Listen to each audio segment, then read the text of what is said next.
Muy buenas tardes a todos que se están uniendo a esta sesión. Probablemente se va a ir sumando gente y ahí a medida que nos vaya llegando la solicitud los vamos a ir sumando.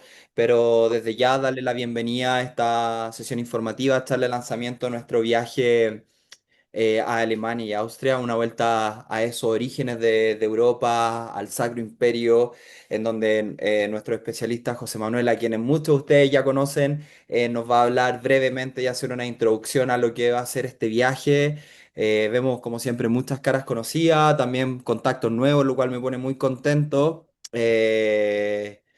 Con el José estuvimos hace poquito juntos, yo creo que ya no me echa aún de menos, aún no me extraña porque acabamos de llegar de un viaje maravilloso por España, lo pasamos súper bien y aprovecho de comentarle a todos de que personalmente estoy súper contento de lo que fue este año 2025 porque logramos operar 8 viajes grupales, lo cual es un tremendo logro y éxito para nosotros la vuelta y ya estamos súper enfocados en el desarrollo de los viajes del año 2026. Justamente esa se basa en nuestra propuesta, ¿no? Como dice aquí esta portada, que le damos a la vuelta, le damos la vuelta al mundo y a la forma de conocerlo, porque para nosotros uno de los objetivos principales de los viajes tiene que ver con ese entendimiento integral del espacio, de entender realmente y reflexionar sobre dónde estamos parados y qué lindo y qué transformador es por ir a generar conocimiento, nuevos conocimientos y lograr, por supuesto, entender cada uno de los espacios que nosotros visitamos. Y es por eso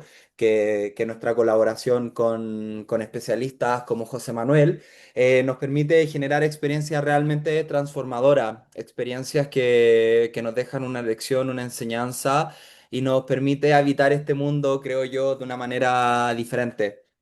José, muchas gracias nuevamente por la confianza, por estar aquí con nosotros, emprendiendo un nuevo proyecto, una nueva empresa, por decirlo de alguna manera, que tiene que ver con este viaje al Sacro Imperio. Si quieres saludar a tu público, es el momento.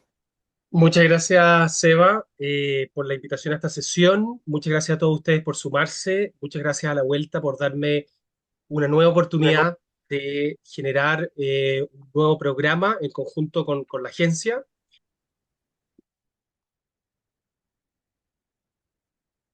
José, dame un segundito, se te silenció, José. Ya, ahora sí, Ahí sí, ya. sí, sí, sí. Gracias. Entonces, este viaje, como les contaba, bueno, agradecer la presencia de todos ustedes, saludar a la gente que se suma por primera vez a estas sesiones, saludar a mis estudiantes, saludar a mis queridos viajeros que nos han acompañado a distintos viajes. Nos decía ahí Seba que hace poco estábamos juntos la semana pasada, sin ir más lejos, en España, finalizando un viaje precioso que hicimos por la España Las Tres Culturas y ahora nos enfrentamos a un nuevo programa. ¿Ah? Un programa que nosotros en su momento lo hicimos, yo lo hice con otra agencia, eh, lo hice en 2019, ahora va a tener todo el toque de la vuelta. Yo creo que eso es súper especial porque una cosa es hacer una ruta como el Sacro Imperio y otra cosa es hacerla con la vuelta. ¿Ah? Yo creo que la vuelta justamente le da una vuelta a todos estos programas, los refinamos, los pulimos, los volvemos a pensar y son programas que son tan interesantes que vale la pena tener la oportunidad de hacerlos de nuevo. ¿Ah? Entre otras cosas, porque mucha gente que viaja con nosotros nos dice, oye, ¿cuándo vas a repetir los Plantagenet? ¿Cuándo vamos a hacer los normandos? ¿Cómo vamos a hacer los vikingos? Escandinavia, ¿no es cierto? El Sacro Imperio, los celtas, ¿no es cierto? Son viajes que se organizan, que en su momento se suman un grupo de personas, pero que después con el paso del tiempo van madurando, por así decirlo, los vamos puliendo, los vamos trabajando y luego los sacamos nuevamente a colación porque justamente hay un grupo de personas interesadas en tomar estos viajes que son viajes sellos, ¿no es cierto? Que viajes que en su momento se hicieron, resultaron muy bien. Este viaje nosotros lo hicimos por primera vez el año 2019, como les contaba, el segundo semestre, y tuvimos 18, 20 personas que se sumaron a este viaje y fue tremendamente exitoso, lo disfrutaron muchísimo y ahora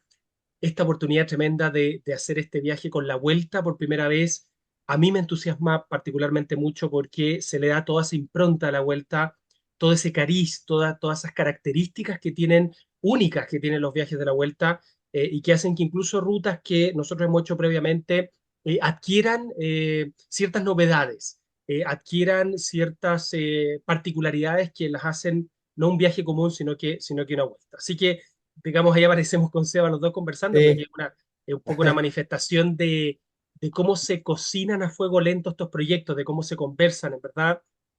una de las cosas que hace muy interesante la vuelta es no solamente el destino, no solamente el grupo, sino que también su preparación. Es decir, cómo nosotros vamos cocinando a fuego lento estos viajes, cómo los conversamos, cómo surgen en espacios increíblemente creativos nuevas rutas o también nuevas formas de mirar rutas más antiguas. O sea, cosas que nosotros ya hemos hecho, cómo le damos una vuelta, cómo las hacemos de manera distinta. De hecho, sin ir más lejos, el viaje que acabamos de completar muy exitosamente a España, yo lo hago por tercera vez. ¿Ya? Entonces uno dice, bueno, pero ¿cómo por tercera vez? Bueno, porque siempre hay algo nuevo, siempre se pueden hacer las cosas de una manera distinta. Esa es un poco la esencia de lo que significa innovar, con el fin de generarles a ustedes, los viajeros, la mejor experiencia posible. ¿Ah? Y nosotros siempre vamos tomando nota, siempre vamos puliendo los viajes, como les decía. Entonces aquí tenemos esta gran oportunidad de poder emprender a fines de mayo lo que sería la segunda versión de este viaje de Alemania y Austria. Sí, Pero, oye José, sí, dale. solo sumar un poco en esa línea y antes de meternos como al contenido, que yo sé que es súper importante, qué rico que lo pudiste mencionar porque justamente estábamos, esa foto que aparece ahí con José Manuel, el equipo la extrajo de un video que hicimos en Budapest conversando sobre el viaje a España. Y el viaje a España lo terminamos en un lugar que yo creo que muchos de ustedes conocen, que es Granada en la Alhambra, que de repente uno dice, bueno, ¿qué sentido tiene hacer esa conversación? Que próximamente también se las vamos a compartir, en donde hablamos más de la experiencia propiamente tal de lo que va a ser este viaje del Sacro Imperio. Pero qué vínculo tiene con el viaje y tiene mucho que ver, tiene mucho que ver. Y eso yo creo que es lo lindo de la especialidad de José Manuel, porque José Manuel puede abarcar todo lo que Europa y qué increíble cómo está todo está conectado. Entonces ahí nos afirmamos de un hito súper importante de la historia de la antigua España, por supuesto, en donde nos permite comenzar a hablar de este viaje, José Manuel, y para entrar ya en materia, y lo conversamos, yo creo que Alemania y Austria son destinos súper conocidos más de una perspectiva de historia contemporánea, pero hay todo un trasfondo histórico que obviamente desencadena en hechos más actuales, y ahí es donde obviamente se centra mucho lo que es el Sacro Imperio Romano Germánico, que quizá a nivel conceptual puede sonar bastante intenso, que lo es, por supuesto, pero ¿cómo lo podemos bajar a un viaje en estos dos destinos por una ruta que después vamos a profundizar sobre la ruta, vamos a hablar más del viaje? Pero cuéntanos, José, ¿qué es lo que es el Sacro Imperio? A ver si nos puedes dar una idea general, quizá, o reforzar para quienes ya tenemos cierta información. Bueno, generalmente, Seba, y esto usted me lo ha escuchado decir muchas veces, para los medievalistas enseñar el Sacro Imperio es lo más desafiante y lo más difícil de todo. O sea, si uno en una tómbola sacara, varios medievalistas se juntaran, historiadores, y sacaran un papel de qué curso les tocó, les aseguro que la peor cara la tendría el que le tocó el Sacro Imperio. Y no porque no sea entretenido y fascinante, porque lo es, sino que porque es complejo. Es realmente complejo enseñar el Sacro Imperio. Y yo le comentaba a Seba, bueno, yo creo que una buena forma un poco de explicar este viaje es explicar qué es el Sacro Imperio, porque el Sacro Imperio ya no existe.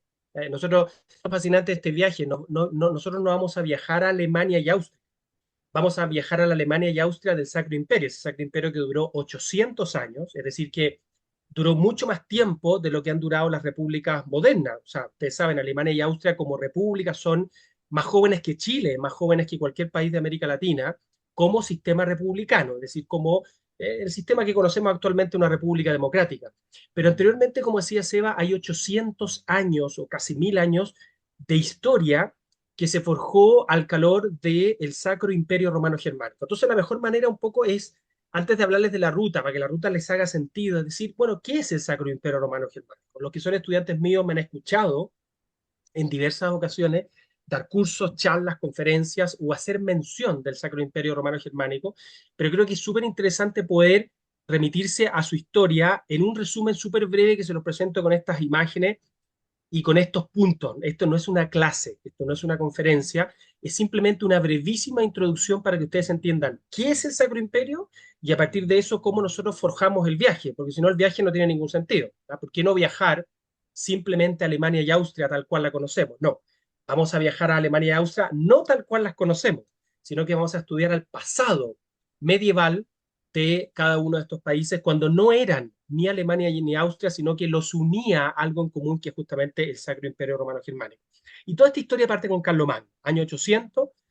Bueno, cayó el Imperio Romano a fines del siglo V y queda dando vuelta esta idea del imperio. ¿Ya? ¿Quién podía ostentar el título de emperador? ¿Quién podía ser emperador? Y hay un imperio en Oriente, ustedes lo han escuchado hablar muchas veces, que es el imperio de Bizancio, el imperio bizantino, el imperio romano de Oriente, y queda esta idea flotando en el aire de un poco en qué minuto uno de estos reyes germánicos se va a poder intitular como emperador de Occidente, el imperio de Occidente. Y entonces, bueno, Carlomagno tiene suficiente poder, tiene las suficientes conquistas, tiene la suficiente autoridad para decir, ¿saben qué más? Yo ya no soy simplemente el rey de los francos, no soy simplemente el rey de este reino germánico, sino que ya estoy en condiciones de reclamar el título imperial. Es decir, ya le puedo pedir al Papa, a cambio de protegerlo militarmente, a cambio de cuidar a la iglesia, este intercambio que se produce, que me pueda avalar, que me pueda autorizar a llamarme emperador. Entonces él empieza a utilizar el título de emperador, todavía no existe el Sacro Imperio como tal, y entonces empiezan a aparecer ya en sus crónicas, en sus textos, en sus documentos, la palabra César. Y la palabra César es lo mismo que decir Kaiser en alemán y lo mismo que decir zar en Rusia, en ruso, ¿no es cierto? El zar, la palabra zar y la palabra Kaiser provienen exactamente de la misma palabra que César. ¿Y quién es el César? Es el emperador de Roma. Entonces se reclama el título imperial. Acuérdense, el imperio romano ya no existe, cayó a fines del siglo V, pero a comienzos del siglo IX, entonces en Europa hay una persona que es suficientemente poderosa para empezar a llamarse César, que es la palabra justamente que empieza a aparecer en estos documentos.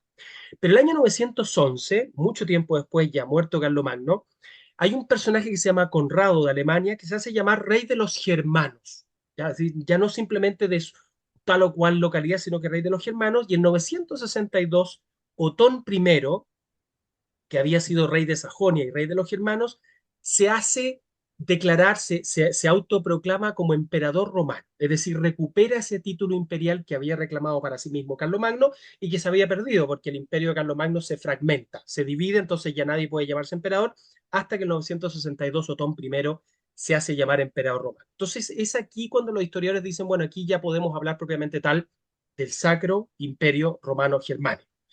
En el siglo XIII, Federico Stauffen, Federico II, un personaje realmente fascinante que vamos a conocer mucho en el viaje, se hace llamar Sacro Emperador, es decir, la palabra sacro, de sagrado, se utiliza por primera vez.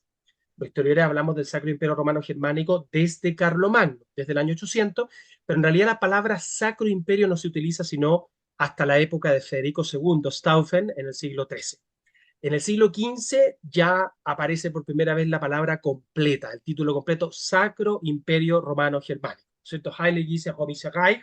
Mi alemán no es muy bueno, mi pronunciación es peor todavía, ahí Seba se lo va a pronunciar correctamente, pero en el fondo el concepto de Sacro Imperio Romano Germánico, que en alemán se dice Sacro Imperio Romano, no se utiliza la palabra germánico, porque la palabra germánico está como subsumida, está entendida, se entiende que es un imperio germánico que surge de estas tribus germánicas del imperio franco de Carlomagno, que son germanos, pero es al mismo tiempo sacro, porque es católico, es cristiano, no es como el imperio romano, que el imperio romano era simplemente imperio romano porque no era sacro, no era sagrado. El emperador se consideraba una persona sagrada, pero no era una persona, no era un imperio católico, por así decirlo. Y romano, bueno, porque se rescata esa idea imperial del mundo romano, ¿ya? Y entonces este se vendría a ser el primer Reich, porque muchas veces cuando se habla de la Alemania, ¿no es cierto?, nazi, el siglo XX, se habla del Tercer Reich, y mucha gente dice, bueno, el Tercer Reich súper conocido, pero ¿cuál es el segundo Reich? Es el Imperio Alemán del siglo XIX, y el primer Reich es justamente el Sacro Imperio Romano Germánico. Se utiliza la palabra Reich simplemente para hablar del imperio. O sea, en alemán, cuando históricamente se habla del Reich, hacia sola, no del Tercer Reich, se habla generalmente del Sacro Imperio Romano Germánico, que es obviamente un título mucho más largo y que prácticamente nadie lo ocupa, sino que se habla simplemente del Reich para referirse fundamentalmente al primer Reich, que es justamente el Sacro Imperio Romano Germánico.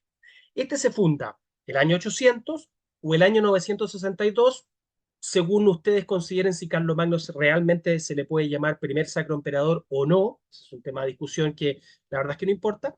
Lo que sí importa es que dura hasta 1806. Así que ustedes saquen sus cuentas, yo estaba hablando de 800 años, pero en realidad son 1000 años de historia continua o casi continua, 1000 años de historia continua o casi continua, que es obviamente mucho más largo y por lo tanto mucho más importante, mucho más forjador de lo que son culturalmente estos países, de lo que ha sido el periodo republicano que han tenido desde hace prácticamente 100, 150 años. ¿Ya? Entonces, ¿y por qué termina? Bueno, termina en 1806 en Austria, simplemente porque Napoleón Bonaparte quería coronarse como sacro emperador.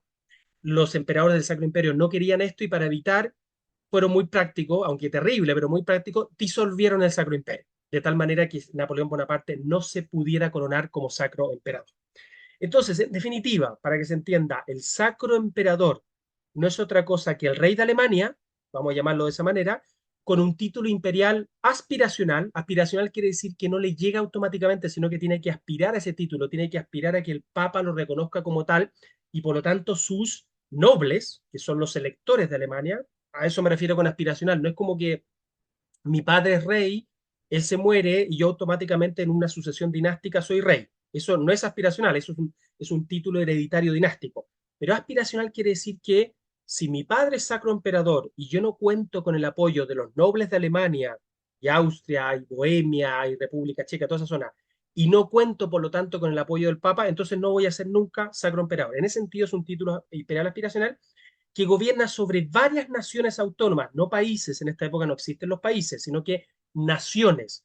Naciones se define como un grupo étnico que habla una lengua y que comparte una cultura en común.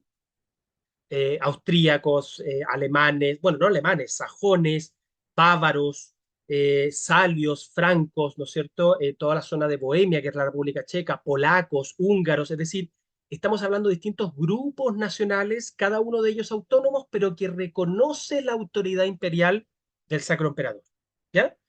Y que son distintas naciones autónomas. Nosotros hace poco tiempo, bueno, este año estuvimos en Hungría y Rumania.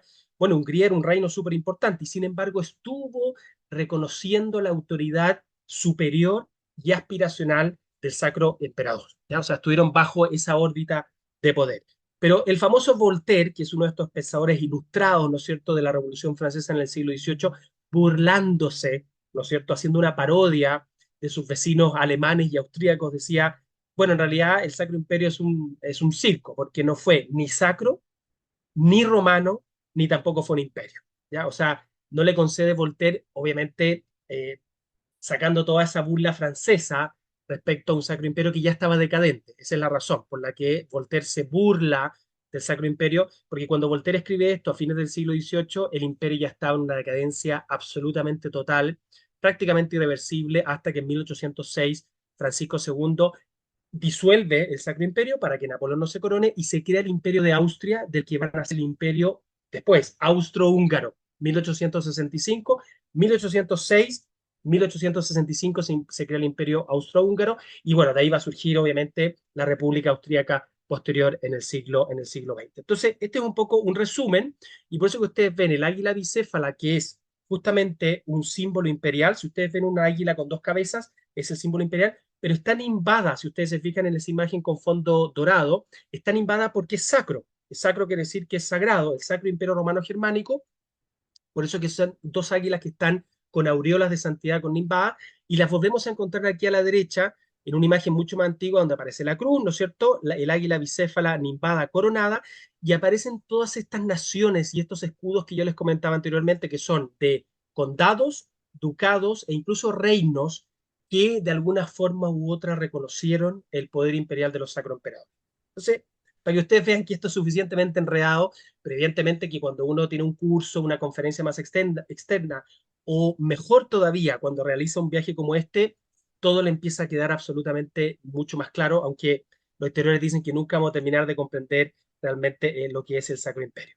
Y entonces aquí les pongo simplemente para terminar, digamos, una explicación más geográfica. Ya les hablé de la historia del Sacro Imperio y aquí me paso en la segunda slide y con eso termino en una explicación geográfica cronológica, ¿no es cierto? Donde está la primera dinastía carolingia, que ustedes ven en la parte superior izquierda, que es del siglo octavo, que es reemplazada por una dinastía sajona de los otones, ¿te acuerdas? Otón I, Otón II, tercero, siglo X.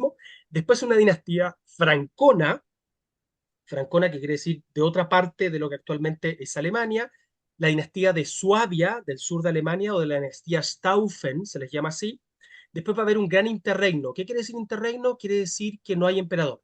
Sencillamente, lo que les contaba anteriormente, como es aspiracional, hay como unos 100 años más o menos donde no hay emperador. porque los nobles no lo apoyan, porque el Papa no está dispuesto a entregarle ese título, porque hay peleas internas, guerras civiles y problemas de sucesión al trono. Entonces, no es que haya un desgobierno total, pero no hay una persona suficientemente reconocida y poderosa como para que se le entregue el título hasta que llega finalmente la última y la más larga de las dinastías imperiales, que es la dinastía Habsburgo, que es la misma que conocimos los que viajamos ahora a España, ¿cierto? La dinastía de los Austria, que es una dinastía que va a tener ya como centro no Alemania, como había sido históricamente, sino que Austria en Viena, por eso que se habla de la Viena imperial, la Viena de los Vals, la Viena de Sisi, emperatriz, que viene un poquito de tiempo después, pero que es la dinastía Habsburgo, que es con la que muere finalmente el Sacro Imperio en 1806, y es una dinastía que está en el trono prácticamente 300 años. A esta dinastía pertenece, por ejemplo, Carlos V de Alemania, ¿ya? A esta dinastía pertenece el mismo Francisco II, que es el último sacro emperador, que es obviamente pariente de los emperadores de Austria. A la dinastía de Suabia pertenece, para que ustedes se ubiquen, Federico Barbarroja, ¿ya? A la dinastía de Sajona pertenece Otón, que ya lo mencionamos, y el último de los sajones, el único emperador santo del Sacro Imperio, que es Enrique II, que está enterrado en Bamberg, y vamos a ir justamente a conocer su tumba. De la dinastía carolingia, bueno, va sin mención, ¿cierto? Obviamente el más importante, el más conocido es el fundador de la dinastía, no el fundador, pero el segundo en sucesión al trono, que es efectivamente Carlomagno. Estamos hablando de personajes súper conocidos, muy importantes para la historia de Europa, tan conocidos que piensen ustedes que a Carlomagno se le considera, entre otros atributos, el padre de Europa. Es la figura histórica más citada y con mayor referencia cuando se crea la Unión Europea en los años 50, piensen ustedes después de las dos guerras mundiales, donde los europeos se enfrentaron en las guerras más sangrientas que ustedes se pueden imaginar, lograron increíblemente pasar página de una manera impresionante después de todo lo sangriento que fueron esas guerras, formar la Unión Europea en los años 50. ¿Y qué es lo que hicieron? Bueno, busquemos lo que nos une, no lo que nos divide, no lo que tenemos distinto en cada nación, sino que lo que tenemos en común. Entonces, ¿qué es lo que hicieron? Empezaron a mirar la historia cuando no había países, ¿se fijan? Cuando había ducados, condados, reinos, no había países.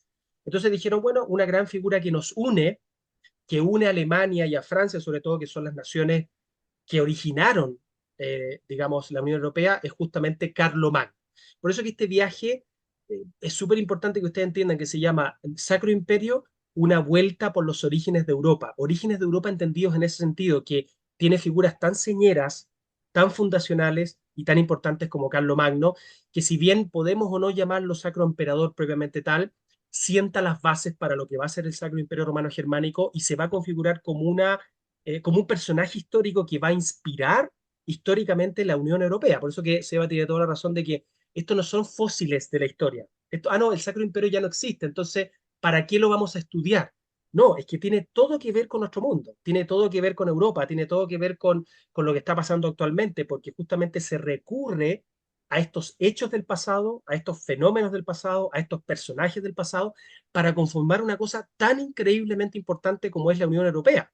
Fíjense ustedes qué fenómeno político más importante para Europa, ¿no es cierto? Y por lo tanto para el mundo, que la conformación en los años 50 de la Unión Europea y la remisión de esa configuración a personajes históricos que tienen todo que ver con nuestro viaje y que tienen todo que ver con la historia. Por eso que no estamos estudiando, no es como que uno va a un museo a mirar piezas que ya no tienen nada que ver con nuestro mundo y con nosotros, que están acumulando polvo, por así decirlo, sino que lo entretenido de este viaje es que vamos a estudiar un fenómeno político histórico que ya no existe, el Sacro Imperio ya no existe como tal, ya murió, pero que tiene muchísimo que ver con la forja de la Europa moderna. Y digo Europa entera, no estoy solamente hablando de Alemania y Francia, que son como las grandes protagonistas, sino que también del norte de Italia, de todo lo que es Europa del Este, y por eso que, claro, yo cuando hablo y llevo grupos a Europa, a distintos destinos, siempre les hablo del Sacro Imperio, porque de alguna manera el Sacro Imperio es tan importante que está conectado con todo lo que está pasando en Europa desde la época carolingia, siglo octavo, hasta prácticamente fines del siglo XVIII, cuando ya entra en una decadencia total. ¿Cuáles son los reinos principales que conforman el Sacro Imperio? Los tienen ahí ustedes a la izquierda. Es Germania, lo que actualmente es Alemania y Austria. Luego el Reino de Italia en el norte, no piensen en el sur de Italia, sino que Italia al norte, y finalmente Borgoña, que es gran parte en esa época de lo que era Francia. ¿Ya? Por eso que el Sacro Imperio es fundamentalmente una institución alemana, podríamos decir nosotros, alemana austríaca, pero que tiene mucho que ver con Francia y tiene obviamente mucho que ver con el norte de Italia. Y también aparece después lo que es el reino de Bohemia, que representa un poquito con Hungría todo lo que es más bien los territorios de Europa del Este que conformaron el Sacro Imperio. Y para que ustedes lo entiendan muy bien, les puse ahí un mapa donde aparecen las distintas regiones del Sacro Imperio. Todo eso que ustedes ven al centro son regiones, les vuelvo a repetir, son condados, ducados y reinos autónomos con su propia lengua, con sus propios gobernantes, con su propia historia, con su propia cultura, pero que reconocen al Sacro Emperador como una autoridad que los cohesiona, como una autoridad que los une.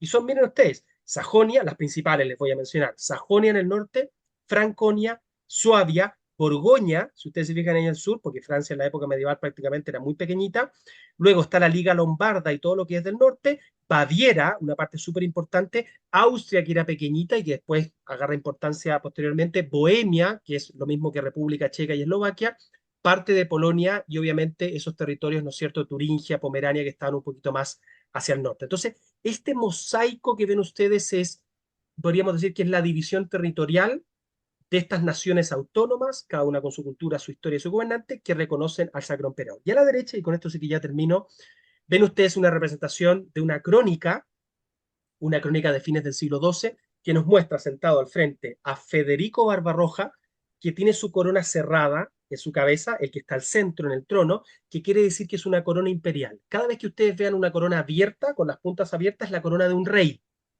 En cambio, cada vez que ustedes ven una corona cerrada como el orbe, es una corona que nos muestra un emperador. Entonces ustedes ven centrado ahí con el cetro en su mano y el orbe sentado en un trono, quiere decir que es la autoridad máxima al sacro emperador, y a sus izquierda y derecha ven al rey de Germania, ¿no es cierto? Enrique, que un rey es menos que un emperador, y luego al duque de Suabia, que es su hijo menor, Federico. Entonces, Federico, duque de Suabia, es el menor de los hijos de Federico Barbarroja, y Enrique es el mayor y por lo tanto es el rey de Alemania que se está preparando para conseguir el apoyo de los nobles y el papa para reemplazar eventualmente a su padre cuando él muera. Rey, el primero en la carrera parte siendo duque, duque de Suabia, duque de Sajonia, duque de Franconia, de Bohemia, de lo que sea. Luego, si consigue mucho poderío político militar, puede ser reconocido como rey de los germanos. Esta coronación se produce generalmente en Frankfurt, vamos a pasar también un poquito ahí en el viaje. Luego se corona como rey de los romanos en Agen, en Aquisgrán, que por supuesto le vamos a dedicar prácticamente un día completo de visita porque es un lugar impresionante con muchísima historia. Y finalmente se dirigen a Roma en una especie de peregrinación para ser coronados como sacro emperadores de Romanos por el Papa en Roma. Esa es un poco como la carrera política que hacen un duque que termina siendo el sacro emperador. Entonces, esta es un poco una explicación, yo sé que les suena un poquitito enredada, pero crean en mí que explicar esto en palabras sencillas y en muy poco tiempo es prácticamente imposible porque estamos hablando de la historia de 1000 años, no solo de un país o de una nación, como podría ser Francia, como podría ser Inglaterra, sino que de varias naciones que conforman lo que hoy día el centro occidental de Europa y que son naciones tan importantes que han jugado un papel tan protagónico en la historia como Hungría, como Alemania, como Austria, como Italia, como Francia, o por lo menos parte de esas naciones. Así que eso un poco, Seba, la explicación que no se podría dar en menos tiempo y que no quisiera alargarme mucho porque evidentemente ustedes tienen la posibilidad, obviamente, de leer más sobre este tema, tomar curso y, por supuesto, si tienen la posibilidad y el interés de viajar con nosotros a fines de mayo del próximo año, todo esto que acabo de explicar se va a hacer materia, se va a hacer carne y obviamente se entiende muchísimo más cuando uno está en los lugares y puede conocer cara a cara estos fenómenos, estos acontecimientos históricos y estos personajes. Sí, muchas gracias, José. Yo creo que fue una súper buena introducción.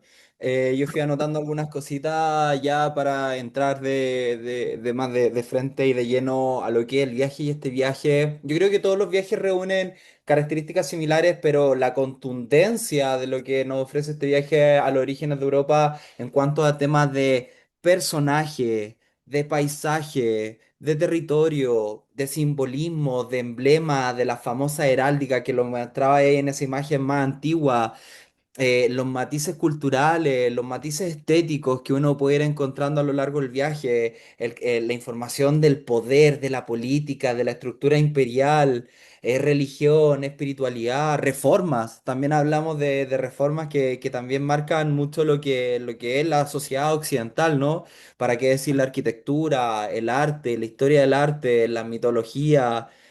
De verdad que son demasiados conceptos que se reúnen y también en un contexto muy, muy lindo, porque si lo llevamos a la actualidad, viajar por lo que es la Alemania y la Austria de hoy en día, también le da ese toque también y ese matiz al contenido de que es un viaje en donde disfrutamos, en donde gozamos, en donde por supuesto que lo pasamos muy, muy bien, pero con esta narrativa, ¿no? De ir a entender un poquito más esos orígenes estructurales de cómo conocemos nosotros hoy en día la Europa actual y para ya pasar al viaje que se los vamos a presentar rápidamente. eh, Eso es lo que te da viajar con un especialista, de que hacer esas reflexiones, ¿no? Que son muy interesantes de abordar. Mira, yo creo que no es necesario mostrar todo el programa, sí decir que el viaje, que este mapa nos queda súper bien porque te explica todas las cositas que nosotros vamos a ir a ver y ahí, José, ayúdame a destacar quizás los hitos principales en cada uno de los sitios. Am, em, el viaje tiene dos charlas preparativas. Para quien se inscriba, por supuesto, vamos a organizar con debida antelación dos charlas súper profundas, súper extensas, que obviamente nos van a permitir ir mejor preparados para la realización de este viaje. Como pueden ver en el mapa, los que están destacados son dos naciones, que es Alemania y Austria, y lo que está a la izquierda son todos los puntos que nosotros vamos a ir parando y en donde en rojo están los centros de operaciones y es donde nosotros nos vamos a quedar. Este es un viaje muy entretenido porque vivimos, es prácticamente que vamos a vivir en un espacio y los traslados son todos de una misma forma. Nos movemos en bus, que es muy cómodo, se transforma como nuestro segundo hogar más allá de la hotelería, que por supuesto está muy bien seleccionada, tomando en cuenta diferentes aspectos que para nosotros y también lo operativo, obviamente, es de mucha importancia. Y el viaje parte en Colonia justamente, pero no desde el hilo conductor, sino que desde la operación. Colonia es una ciudad impresionante que está en la portada de nuestro viaje, que José Manuel probablemente les va a decir ahora, pero que tiene una de las catedrales góticas más impresionantes desde la perspectiva de la historia del arte.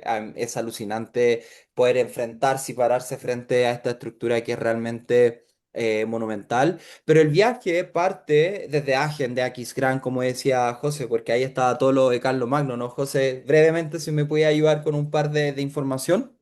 Sí, es cierto lo que dices tú, Seba. En el fondo partimos en Aquisgrán, en Agen, Aix-en-Chapelle, como dicen los franceses, porque ahí está el punto neurálgico, ahí está el origen de lo que se llamará eventualmente Sacro Imperio y todo lo relativo a Carlomagno. O sea, ese día se lo vamos a dedicar casi completamente a Carlomagno, vamos a ir justamente a la Capilla Palatina, que en su momento era el edificio más grande y más importante de Europa, no solamente de lo que es el límite entre Alemania y Francia, porque está justamente ahí ubicado en esa zona, y por lo tanto ese día se lo dedicamos completamente a Carlomagno. Vamos a ver relicario, vamos a ver su tumba, vamos a ver su símbolo, el monograma por todos lados, documentos, o sea, es un día completamente dedicado a una de las figuras más importantes de Europa, más mencionada, imagínense, Magno, el apelativo Magno se ocupa muy pocas veces en Europa para hablar de reyes o emperadores, y se le aplicó con toda justicia a Carlomagno porque es como el primer rey germánico que reclama el título imperial, así que ese día es completamente. Y Colonia, vamos a ver iglesias románicas preciosas, o sea, realmente uno piensa en Colonia y piensa inmediatamente en la Catedral Gótica. La Catedral Gótica es espectacular, ¿ah? Y es como quizás el símbolo de Colonia. Pero como estos viajes son distintos y le damos siempre una vuelta a las cosas, no solamente vamos a ver la catedral y en su interior la famosa arqueta de los Reyes Magos, que es realmente una joya, sino que también vamos a ver las iglesias románicas, que muchas veces son pasadas por alto, que nadie las ve y que son realmente de Colonia, es de las ciudades alemanas que más tiene románico, lo que muestra su prestancia, su importancia histórica, y nos vamos a fijar también en esta arquitectura románica que muchas veces, como les digo, a la sombra de esas maravillosas catedrales góticas queda en un segundo plano, pero que nosotros no hacemos lo que hacen todos los turistas, nosotros también nos preocupamos un poco de ir un poquito más al fondo de las cosas y veremos también importantes personajes como la emperatriz, ¿no es cierto?, la que se casa con Otón II, y otros momentos de la arquitectura alemana como es el románico. Así que son 2 días súper, súper intensos. Pero intenso, pero también en donde exploramos todos los sitios de una manera muy cómoda, porque vamos a estar andando, no es necesario estar subiéndote y bajándote de un bus a cada rato, sino que está tan bien estructurado el viaje que nos va a permitir también disfrutar y gozar de la ciudad y Alemania, y para las fechas que vamos, por supuesto, y Austria, son sitios muy interesantes y muy entretenidos de recorrer. De Colonia nos vamos a Mainz, a Maguncia, pero pasando por Bonn y María Lach, Sí, ¿cierto, ahí, José? bueno, en Bonn, obviamente que no hay muchas cosas medievales, pero hay cosas interesantes que nos vamos encontrando en el camino. Bueno, ahí hablaremos de Beethoven, ¿no es cierto? Y otros personajes que tienen que ver con Bonn, vamos de pasada. Y en María Lach vamos a ver fundamentalmente una de las abadías más espectaculares y más importantes de la zona. Eh, en un lago, en un emplazamiento de naturaleza precioso, porque al final piensen ustedes que estos viajes no son solamente historia, no son solamente ver patrimonio, que es obviamente el hilo conductor, sino que también poder disfrutar al máximo los parajes, ¿no es cierto?, que nos ofrecen estos países, que nos hablan también mucho de historia, porque obviamente la historia se va modelando también a los distintos climas, a las distintas geografías, a los distintos paisajes, que son elementos que realmente configuran también la historia de estas naciones. Así que ese va a ser un momento donde vamos, va a ser muy especial porque vamos a salir de la ciudad y nos vamos a enfrentar al campo, de alguna manera, para poder maravillarnos con todo lo que tienen que ofrecer estos parajes que son de bosques, de lagos, y donde nos encontraremos esta maravillosa abadía. Así es. Y en Mainz, que es nuestro siguiente centro de operaciones, vamos a estar bordeando el Rin, que eso dentro del tema de los paisajes, el Rin, los ríos toman un rol también fundamental. A todos nos suena el Rin, el Danubio, el Main, ¿no? Pero son ríos que nos van a acompañar prácticamente a lo largo de todo el viaje. Y qué rico los ríos de Europa. A mí me encanta y poder estar siempre en la ribera de los ríos y lo vamos a vivir también muy, muy entretenido. Pero de Mainz, José, y aquí te pido que te controles. Vamos a visitar Bonn, perdón, Bingen y Rudesheim. Sí, bueno, Seba me dice que me controle porque ya sabe lo que voy a decir. Y los que han viajado conmigo me han escuchado mencionar este nombre en múltiples ocasiones como quienes han tomado cursos conmigo y charlas.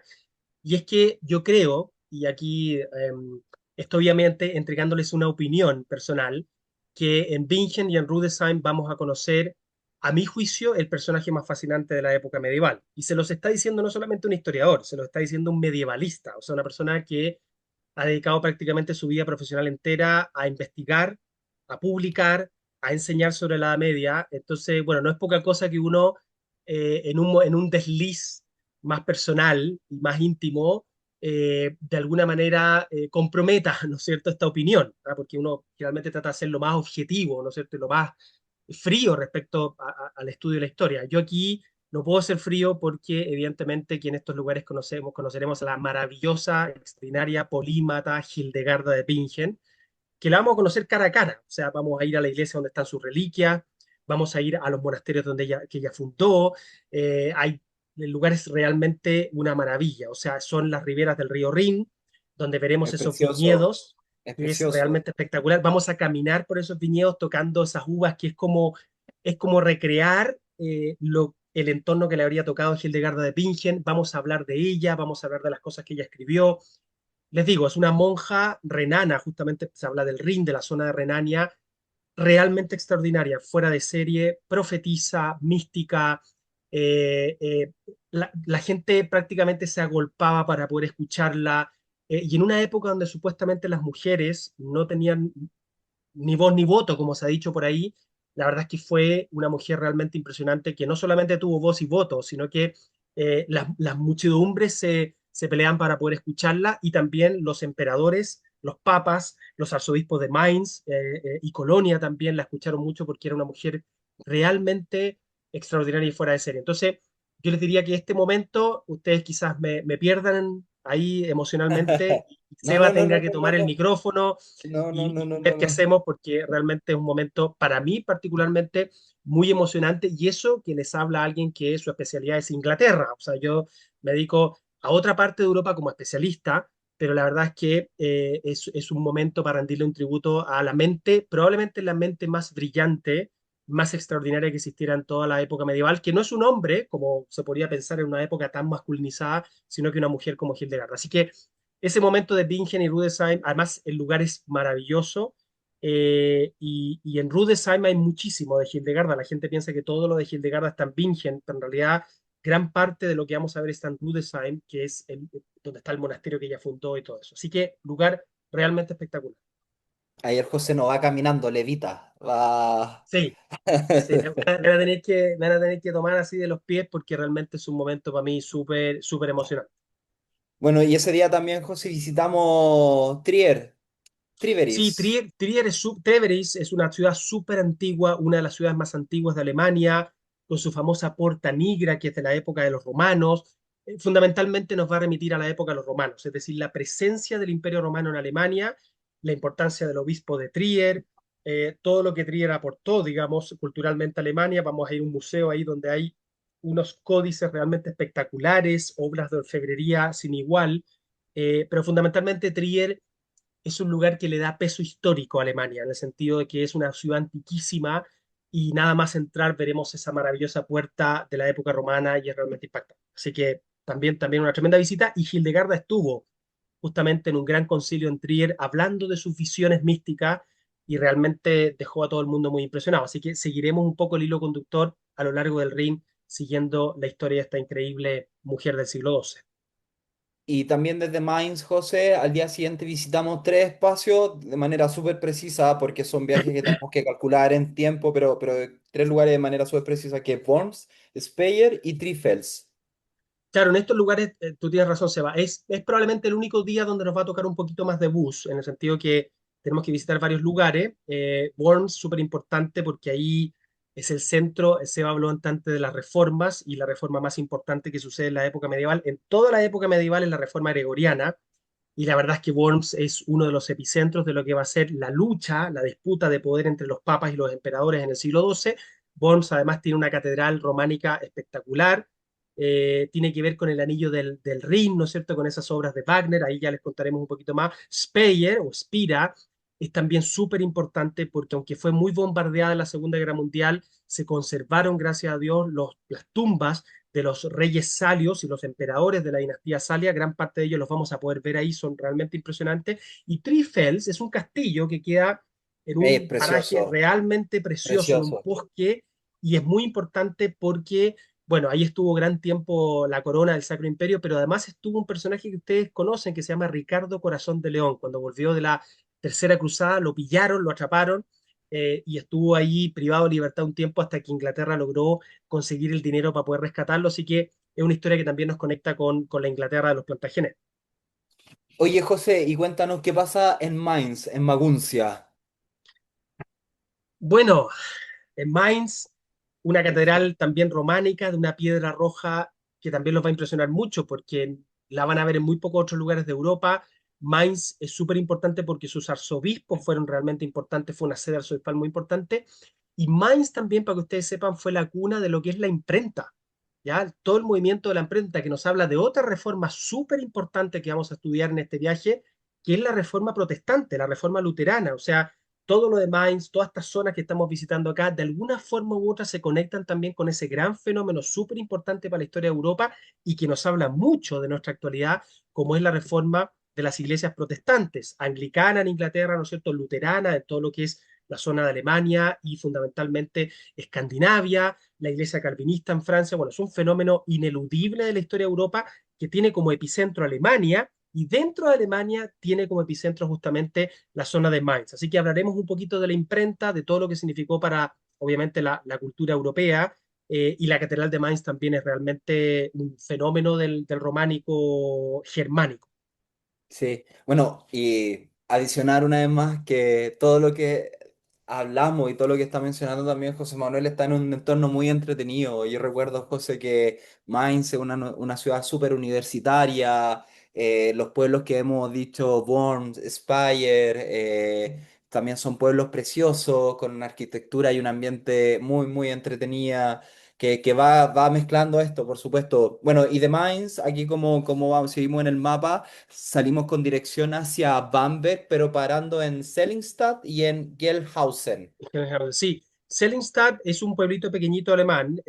La verdad es que más que visitar iglesias y lugares patrimoniales en particular, quisiera contarles una historia de Seligenstadt, no en este minuto porque no quiero alargarme, pero cuando estemos allá en el viaje les contaré por qué pasamos por ahí, porque Seligenstadt, aunque ustedes no me lo crean, conecta de manera muy, pero muy potente al Sacro Imperio con España, pero no con la España actual, sino que con la España medieval, que no era España, sino que era una España de los reinos, particularmente con un reino de España que es Castilla, porque en Seligenstadt estuvo a punto de forjarse una alianza entre el Sacro Imperio y Castilla con el matrimonio de una mujer que nosotros en el viaje a España tuvimos la oportunidad de conocerla así cara a cara, que es Berenguela de Castilla, la primera reina castellana que estaba enterrada en las huelgas de Burgos, que visitamos hace nada, hace 10 días que estuvimos ahí.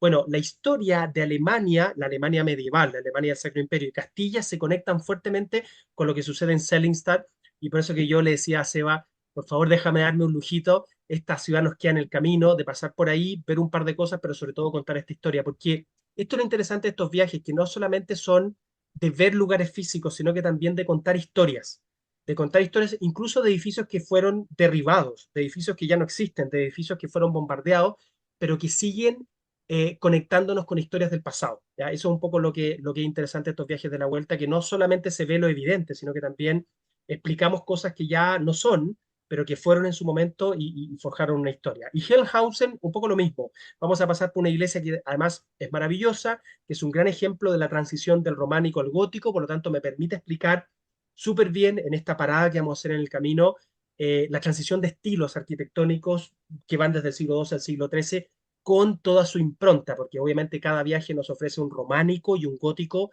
con la impronta local. Esa es un poco la idea. Y llegamos Bueno, a Bamberg. sí, y justamente te iba a decir eso, que aquí es donde está una de las grandes sorpresas para mí. Pero claro, de ciudades que quizás se vieron muy afectadas por la guerra, nos vamos a realmente una joya que se mantuvo en pie, que es Bamberg. Tal cual, yo comparto tus palabras, Seba. En su momento, cuando íbamos camino a Bamberg, yo le decía a Seba, si hemos visto ciudades maravillosas, lo de Bamberg no tiene igual. Y justamente por lo que tú dices, es porque una ciudad que no fue bombardeada en la Segunda Guerra Mundial, a diferencia de muchas de estas otras ciudades que sobrevivió muchísimo, pero mucho se fue a tierra prácticamente, se tuvo que reconstruir posteriormente, Bamberg está como está. Y por lo tanto es como así decirlo, es como de las ciudades más auténticamente medievales de Alemania. No es que las otras no lo sean, pero las otras a veces no es tan fácil, yo se los voy a decir, pero no es tan fácil distinguir lo que está reconstruido de lo que se mantuvo en pie durante siglos. En cambio, en Bamberg prácticamente todo lo que vamos a ver se ha mantenido en pie durante siglos, además tiene un río espectacular y para mí es uno de los puntos más altos del viaje en términos de patrimonio urbano, de entender cómo se configura una ciudad medieval en Ujú. Alemania, es Bamberg es, no tiene igual, y bueno, y ahí les tenemos preparada más una sorpresa que yo creo que les va a gustar mucho, porque además en Bamberg, ojo, en Bamberg está enterrado un papa, ¿ah? De los pocos papas que están enterrados de Italia, porque era un papa alemán justamente, y están enterrados el Sacro Emperador Enrique II, que es el único emperador santo, y su mujer Santa Cunegunda, porque los canonizaron a los dos, que es también la única sacro emperatriz por así decirlo, que fue canonizada por la Iglesia Católica. Entonces, Bamberg no solamente es un lugar maravilloso, sino que además concentra una gran cantidad de historia. Bueno, ustedes van a poder ir, todos tienen acceso al programa, pueden ir viendo algunas imágenes referenciales en el programa. Nosotros estamos haciendo el mapa para que podamos avanzar de forma más ágil, pero pueden ir buscando más referencias en el mismo programa.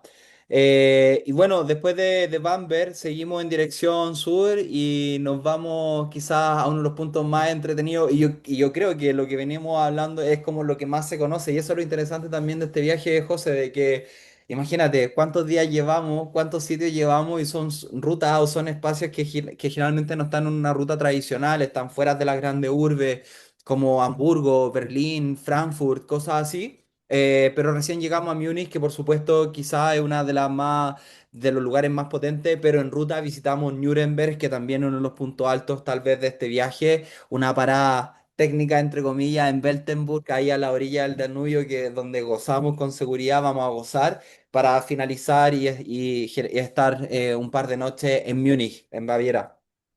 Bueno, Nuremberg es súper importante, ¿no es cierto? La ciudad arriba del cerro es realmente un lugar maravilloso. Ahí está el Kaiserburg, ¿no es cierto?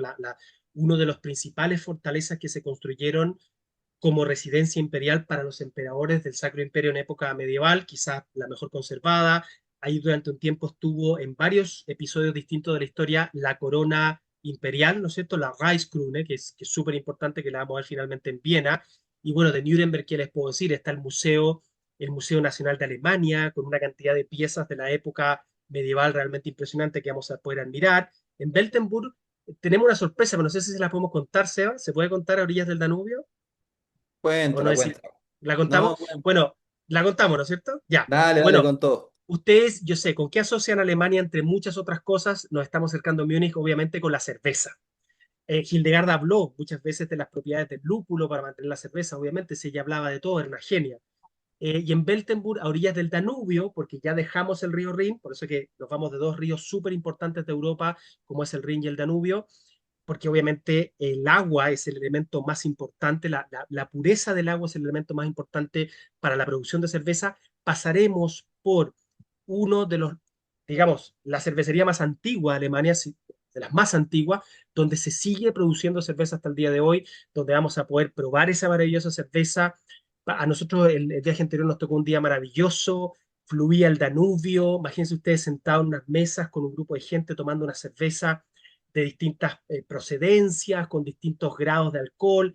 Fue realmente un momento sublime donde no solamente nos conectamos con la historia y el pasado de Alemania en este caso, sino que también con uno de sus grandes productos, con uno de sus grandes emblemas como es la producción cervecera. No se puede ir a Alemania realmente sin conocer esto. Y aquí hay un detalle importante, porque evidentemente ustedes asocian la Alemania, la cerveza con el Oktoberfest, ¿no es cierto? Que se hace en octubre, en Múnich, ¿no es cierto? Que es súper emblemático. Y está muy bien, pero los viajes de la vuelta tienen esa especialidad de ir a lugares distintos, a lugares donde no van todos los turistas, que nos permiten conectarnos con el pasado de un país y también con lo mejor de su gastronomía, pero a un lugar especial. Yo les aseguro que muy poca gente en Chile ha ido a Weltenburg y nosotros vamos justamente no solamente porque es un lugar maravilloso, sino que porque de manera continua durante prácticamente 1000 años hay un grupo de monjes ahí benedictinos que se han dedicado en parte, ¿no es cierto?, obviamente a producir cerveza y lo hacen de manera maravillosamente bien y nosotros, para nosotros es un deleite poder,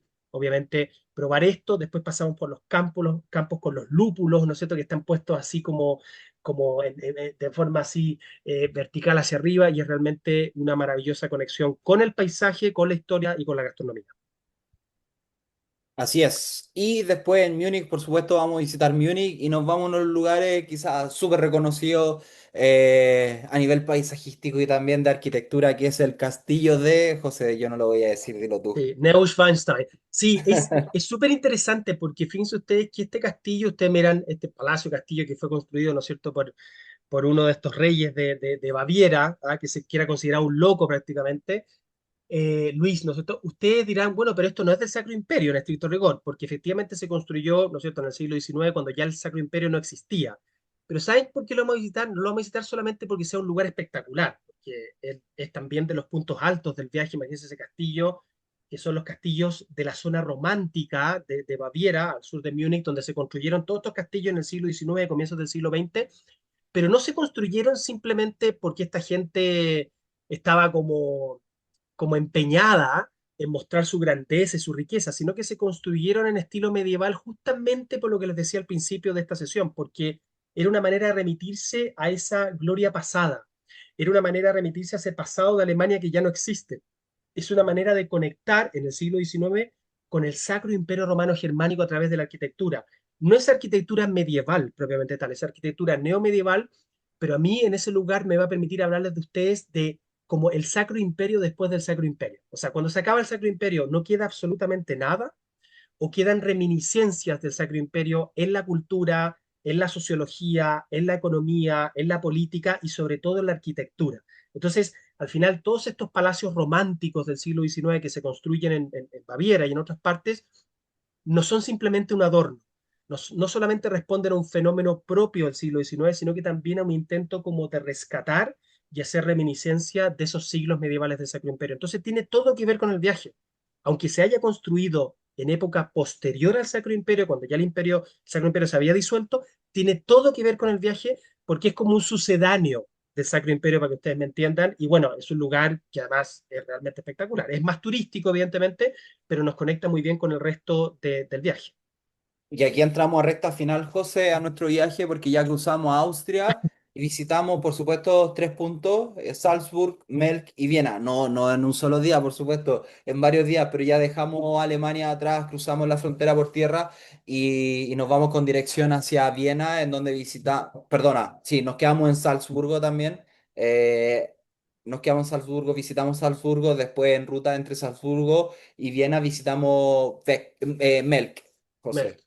Sí, yo diría, Seba, que habiendo conocido en el viaje lugares de naturaleza preponderante y súper lindos, creo que en este trayecto vamos a ver lo mejor de la naturaleza en esta parte de Europa, porque en el fondo estamos entrando prácticamente a una zona alpina. Nosotros estamos hablando de un viaje que se hace desde Baviera hacia Austria, en lugares que nos evocan La novicia rebelde, no sé, lo que ustedes puedan pensar en términos de esas películas. Son lugares de montaña, lugares de ríos, de lagos preciosos. Es realmente una ruta escénica, si ustedes quieren, como ninguna otra en el viaje, realmente impresionante, donde vamos a visitar una ciudad preciosa, hecha con un trabajo joyería como es Salzburgo. Vamos a hablar un poquito de Mozart, de toda la música clásica, y luego camino visitaremos Melk, que es una abadía muy importante, quizás la abadía más histórica, más importante de la Austria medieval, porque ya estamos en territorio austríaco. Es la abadía que, de hecho, si ustedes lo recuerdan, inspiró el nombre de la rosa, ¿ah? Junto con la abadía, ¿no es cierto?, que visitamos en el Piamonte, pero fundamentalmente Humberto Eco, la primera vez que se le ocurrió, ¿no es cierto?, pensar en esa gran biblioteca que aparece en el libro El nombre de la rosa es después de una visita a Melk, justamente. Tiene una abadía realmente impresionante, muy grande en estilo barroco, pero ustedes que hemos visto muchas cosas, vamos a ver muchas cosas románicas, vamos a ver cosas góticas, vamos a ver algunas cosas renacentistas, y aquí nos vamos a enfrentar a una abadía que es medieval en su fundación, pero que tenía tal nivel de riqueza que cuando se pone de moda el barroco se construye en estilo barroco, y la biblioteca que tiene es una de las bibliotecas mejor conservadas y realmente impresionantes de toda Europa. Así que pasamos por Mel y bueno, Viena un plato de fondo, porque en Viena vamos a estar varias noches. Vamos a visitar el Museo de Historia del Arte de Viena, donde vamos a ver el manto de coronación de los reyes de Sicilia, que pasó a ser el manto de coronación de los sacroemperadores. Vamos a ver la famosa corona imperial, que es mucho más antigua que cualquier corona que se utiliza hasta el día de hoy en las coronaciones de los reyes de Inglaterra. Esas coronas tienen 400 años a lo mucho. Esta es una corona que tiene más de 1000 años, que está ahí, que se ha dejado de utilizar porque evidentemente el Sacro Imperio ya no existe, ya no se coronan sacroemperadores, pero está ahí, se puede ver entera. Está el cetro, el orbe, que es del siglo XII, otros objetos realmente impactantes que están ahí en esa colección, en el Schatzkammer, la cámara, ¿no es cierto?, del tesoro, la cámara de oro que hay digamos, en el museo. Vamos a ver los aposentos de Sisi, emperatriz. No sé si alguno de ustedes ha visto Die Kaiserin, ¿no es cierto?, la serie, que se las recomiendo mucho. No, ya no sé si está en Netflix o no, pero véanla, es una serie muy bonita de la emperatriz, que obviamente habla de Isabel, de la emperatriz Isabel, que venía justamente de Baviera y se casa con el emperador de Austria, Francisco. Ya no existe el Sacro Imperio, pero visitaremos los aposentos reales del Hofburg, el Palacio Hofburg, ahí. Visitaremos la iglesia de los capuchinos, donde está enterrado ella, donde está enterrado el último sacroemperador, donde está enterrado su esposo, es decir, prácticamente todos los emperadores de Austria desde el siglo XIX en adelante, hasta los últimos emperadores que hubo. Vamos a visitar la iglesia de los templarios. En fin, el recorrido por Austria es un recorrido que es muy tranquilo, porque en el fondo vamos a hacer casi todo a pie. Vamos a ir a la Catedral de San Esteban y todo eso, pero muy intenso en la cantidad de fenómenos y personajes de la historia que vamos a conocer. Y bueno, Viena es una de mis ciudades favoritas porque está tan bien, es una ciudad tan limpia, tan fácil de moverse, tan agradable para el turista. Nos va a tocar además en esa época un clima que debiera ser fantástico, no debiera ser mucho frío. Vamos a visitar, ¿no es cierto?, el palacio de Sisi también, arriba del cerro, ¿no es cierto?, donde se visitaba el Schönbrunn, el palacio donde se visitaba, se veía todo Viena. Es decir, yo creo que Viena es un gran remate del viaje, porque es muy intenso en historia, pero es muy agradable en cuanto a la ruta que vamos a hacer y los itinerarios que vamos a tener cada día. Y por eso es que nos quedamos varios días ahí, porque la verdad es que no se puede hablar del Sacro Imperio sin Viena, y no se puede hacer un viaje como en este sin recurrir a todos estos personajes y a toda esta historia, que es realmente increíble. Así que como preparación para el viaje, aunque sí, sí, Emperatriz es posterior al Sacro Imperio, obviamente que no se entiende nada de la serie y por tanto nada de su vida sin todo ese pasado del Sacro Imperio que es justamente el gran tema del viaje. Sí, Viena es espectacular. José Manuel sabe que a mí me gusta mucho Viena y se nota que fue una capital imperial. O sea, uno simplemente andar y ver todos estos palacios, ver la monumentalidad de sus edificaciones y también desde el paisaje que te genera, es realmente una ciudad preciosa. Bueno, como siempre, los viajes a la vuelta, todo resuelto, la hotelería, la gastronomía, experiencias, sorpresas, los traslados, está todo incluido. Obviamente que la compañía de José Manuel, va un tour líder de la agencia, probablemente sea yo, no lo sé, puede que también sea otra persona, pero todo 100% resuelto, como siempre. Y además de que lo pasamos muy bien, lo disfrutamos, nos reímos mucho, aprendemos un montón, pero son viajes y entendemos de que también requieren de otros elementos que están considerados. José, creo que la presentación viene con un videíto. A ver Sí, si... sí, antes del video decirles que nosotros con Seba tuvimos la dicha de probar el Bratwurst, de probar el Schnitzel. O sea, realmente aquí les hablamos simplemente de lo esencial de la ruta, pero la verdad es que la gastronomía de Alemania y Austria nos sorprendió muy positivamente cuando estuvimos ahí el 2019, y la gastronomía es una gran compañía. O sea, Sí. realmente no solamente la geografía, los paisajes, la historia, qué rico es poder sentarse a almorzar rico, o sea, poder probar los productos locales, lo mejor de la gastronomía en un viaje que, si ustedes se han fijado, no tiene aeropuertos entre medio. Es decir, nosotros llegamos a Düsseldorf, después nos vamos inmediatamente a Colonia y luego ya no tomamos un avión hasta que termina el viaje. ¿Ya? Hay otros viajes que es necesario hacerlo, no, no queda otra porque las distancias son muy largas. Pero en este viaje una cosa muy agradable es que ustedes se suben al bus y prácticamente va a ser probablemente el mismo bus que nos acompaña hasta el final. Y si no es el mismo bus que nos acompaña hasta el final, por lo menos no hay que trasladarse a aeropuerto, no hay prácticamente ningún día en que hay que levantarse muy temprano. O sea, se define, yo creo que este viaje se define muy bien por lo que se llama slow travel, o sea, ese viajar tranquilos, ese viajar relajado, no vamos a andar apurados para ninguna parte, los días van a estar un poquito más largos porque viajamos a fines de mayo, entonces tampoco se nos oscurece tan temprano. Por lo tanto, en ese sentido, una ruta que no es tan extensa en territorio, si ustedes miden la cantidad de kilómetros que hacemos, no es tanto, no tenemos un día completo arriba de un bus, porque en el fondo los trayectos tampoco son tan largos de un día para otro. De hecho, con respecto al viaje del año 2019, acortamos y sacamos algunas cosas que nos quedaban un poquito más lejos para hacer el viaje lo más agradable posible para ustedes. Y ya les decía, llegamos al aeropuerto y cuando ya el viaje ha terminado completamente, nos subimos ahí al aeropuerto en Viena. Si alguno quiere hacer una extensión, obviamente que es posible, pero en el fondo es un viaje que entre medio no tiene ni traslados muy largos ni aeropuertos, lo que lo hace todo mucho más fácil y más agradable para ustedes. Así es. Así que vamos a Todos ver un tienen video, acceso al... Ah, sí, eso. ¿sí? A ver, vamos a ver Mostramos el si video. está.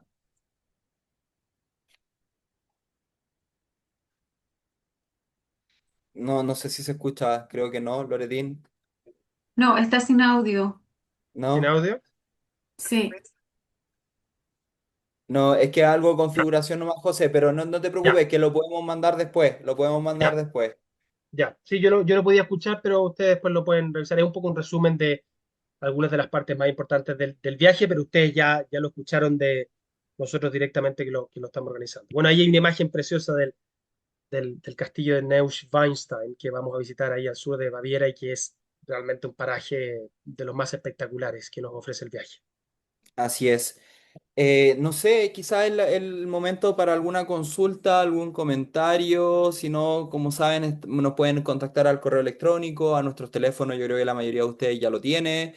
Si alguien quisiera hacer una consulta a José Manuel aquí o a mí desde el punto de vista operativo, ese es el momento. Puede levantar la manito, activar su micrófono, estamos a su disposición.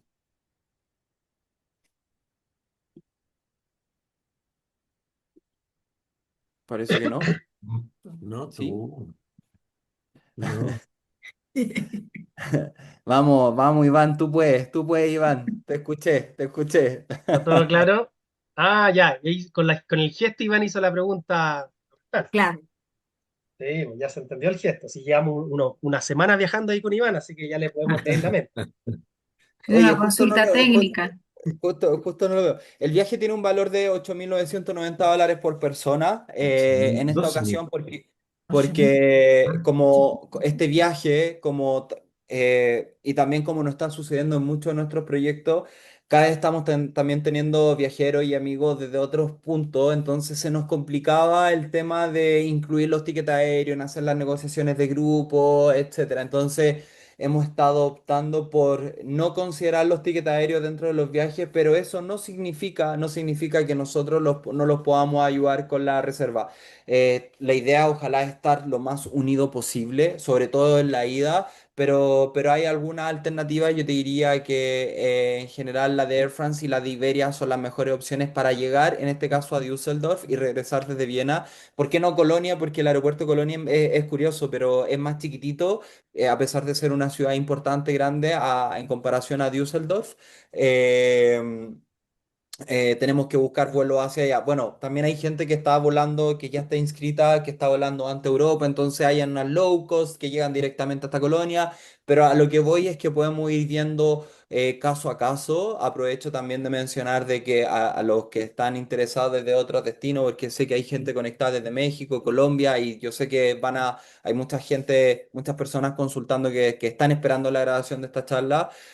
No importa de dónde comiencen, nosotros los podemos ayudar con alguna referencia para que ellos puedan comprar sus tickets o incluso comprarlo con nosotros, porque a veces los temas comerciales por región o por destino son distintos o por procedencia son distintos, entonces siempre buscamos la mejor oportunidad para cada uno de ustedes, ¿ya? Pero en el detalle del programa está el valor, están sus inclusiones, como siempre para quienes viajan desde Chile tenemos una experiencia previa al viaje, que suele ser una sorpresa. Para quienes están afuera siempre llegamos con algún regalito o le enviamos antiguamente, con anterioridad al viaje algún presente desde Chile. Así que desde esa perspectiva está todo, todo, todo resuelto.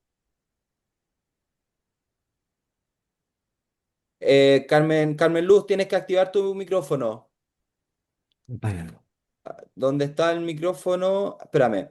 Yo te puedo pedir que, dame un segundito, te tiene que llegar una notificación para activar. Dame un segundito. Ahí, a ver, ¿Ahí sí? Ahí sí. Sí. Oye, sí, qué rico ver varias caras conocidas por ahí. Oye, de cuántos días estamos hablando? sí, te digo al tiro que tengo de repente tanta información en la cabeza que se me confunden los viajes, pero este es uno, tiene 3, 6, 8, 10. Es un viaje de 15 días, son 14 noches. Ok, Son 2 semanas de viaje, son 2 semanas de viaje. En destino, por supuesto, en destino no le estamos sumando los vuelos porque no están considerados dentro de lo que es el programa, pero claro, a eso le tienen que adicionar eventualmente los vuelos y si es que ustedes se quieren quedar o hacer otros planes que suele suceder, tendrían que adicionarlo. Pero el viaje en sí son 15 días de viaje, propiamente tal, 15. perfecto. Ok, muchas De gracias. nada. ¿Alguien más? ¿Alguien más? Parece que no, José. José, muchas gracias por tu compañía, nuevamente tu disposición a esta conversación. Yo sé que eres una persona muy ocupada, pero siempre agradezco la confianza y el interés de querer colaborar con nosotros. Aprovecho también de darle las gracias, al interés a cada uno de ustedes quien está presente y también a quienes vayan a ver esta charla informativa posteriormente. Eso, yo me despido. Desde ya les deseamos felices fiestas. Fue un bonito año 2025. En lo personal voy a estar 4 meses sin moverme desde aquí, desde mi casita, lo que me tiene súper contento porque fue un año muy intenso. Me tocó 18 viajes a mí. Entonces estoy un poquito cansado, pero contento con el éxito que tuvimos este año. Así que muchas gracias a cada uno de ustedes. José, gracias nuevamente. Si te quieres despedir. Sí, simplemente que ha sido un gusto dirigirme a ustedes con este tema. Me hace tremenda ilusión hacer este viaje y decirles que estamos disponibles, ¿ah? Porque muchas veces uno como que no se atreve a preguntar y qué sé yo. En términos de la operación del viaje, Seba está súper, súper disponible para resolver todas sus dudas. Y en términos del contenido, yo también, ¿ah? Porque muchas veces hay gente que me dice, oye, te puedo molestar, tengo ganas de ir a este viaje, pero en términos del contenido, lo que vamos a ver, lo que vamos a visitar, o el hilo conductor, la historia, yo estoy súper disponible. O sea, no solamente cuando el viaje se hace. Yo me subo al avión con ustedes y ahí me tienen totalmente disponible para explicar, para responder preguntas, para poder incluso reflexionar junto con ustedes lo que estamos viendo, lo que estamos aprendiendo. Eso ustedes lo han experimentado en todos mis viajes, sino que también antes. O sea, oye, José Manuel, recomiéndame un libro, o no tengo tanto tiempo para leerme un libro, pero un artículo, una cosa escrita acá, leo inglés, no leo inglés, una cosa en alemán, en castellano. Yo tengo bibliografía, tengo cursos y también tengo toda la paciencia del mundo para ir resolviendo sus dudas. Así que si del contenido también hay dudas o consultas o algo que ustedes quieren clarificar, por favor escríbanme porque yo encantado la vida les voy a recomendar bibliografía, voy a resolver sus consultas y lo que no sepa los voy a dirigir, digamos, a alguna lectura que pueda ir también aclarando esas dudas. Así que eso, si quieren ir también, si les interesa el viaje y lo quieren ir de alguna manera preparando, cuenten conmigo totalmente desde el punto de vista del contenido histórico. Muchas gracias a todos, que estén muy bien, que pasen una linda fiesta, buenas noches y aquí estamos para lo que necesiten. Un gran abrazo. Gracias, José, gracias, Buenas Loretín, noches, gracias a muchas todos. gracias. Buenas noches. Adiós, Gracias. Seba. Chao, Lore. Chao a todo el Saludos. mundo. Que estén muy bien. Saludos a Bye, todos. bye.